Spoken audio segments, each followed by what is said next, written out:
Oh my goodness!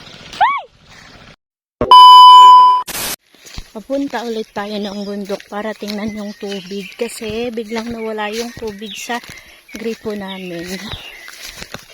Mag-isa ko lang pero kasama ko naman si Creamy. Ayan, so let's go.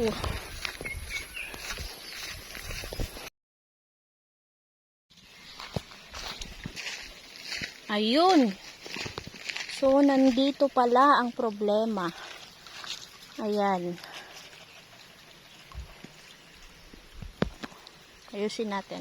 Buti na lang mga mare at dito lang sa bungad yung may sira at hindi doon sa may mismong pinanggalingan ng tubig. Kung hindi ay hindi ko yun maayos kasi napakalayo nun. Tsaka mag-isa ko lang, delikado na.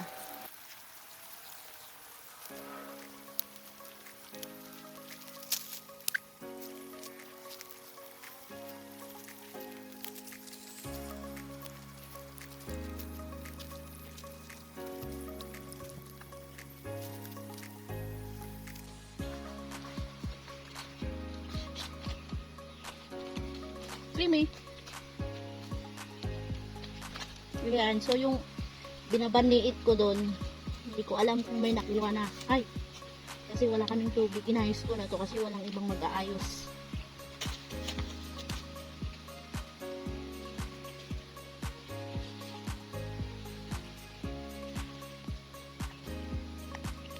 Kasi kung hihintayin ko pa yung kuya ko, ay, sermon ang abot. Baga na, simple lang inapa na, namumungad na trabaho. Kaya ako na lang mag-ayos.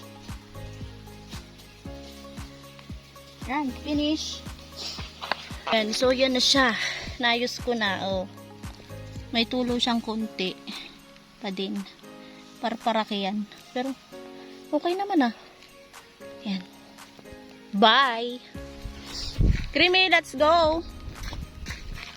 Sana ang susi. Creamy! Ang puti na lang kasama ko yung aso ko. Creamy! Ayan siya. First time niya makarating dito mga mare. Oh. So yan, basa. Ayan, so nakarating na tayo dito sa may magpapasingaw tayo. So, hintayin lang natin dumating yung tubig. Tapos, idudugtong na ulit natin. Ayan. So, nauna pa akong dumating sa tubig. Charas.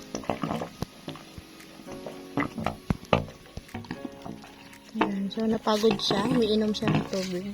At ayan, nakarating na yung tubig natin. Ayan, napakadumi. Pero mamaya, lilinis na yan mga mare.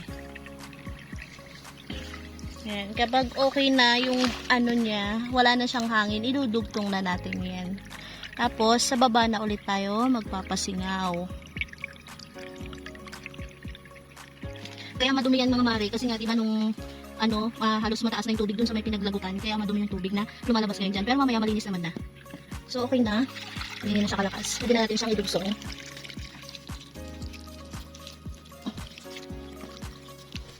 Ayan. At ayan mga mare, nandito na tayo sa last na pagpapasingawan natin ng tubig. At pala kanina ko pa ito tinanggal.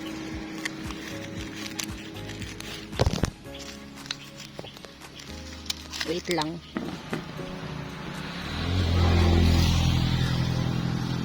Ayan. Hintayin na lang ulit natin yung tubig dito. And then, pwede na tayong umuwi. Ayan, so nandito ako ngayon sa may napakainit.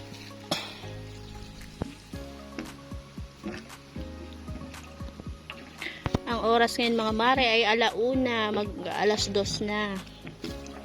Ayan.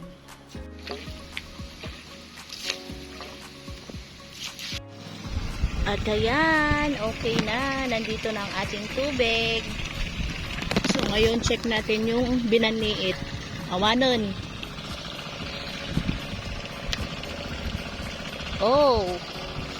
Oh my goodness.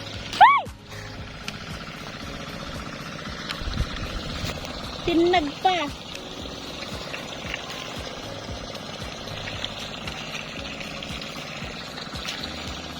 Na.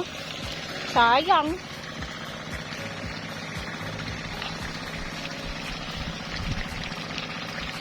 Ayan, yung maliit lang tuloy ang natira. Ano ba yan? Tikong. Ay. Siya ulit.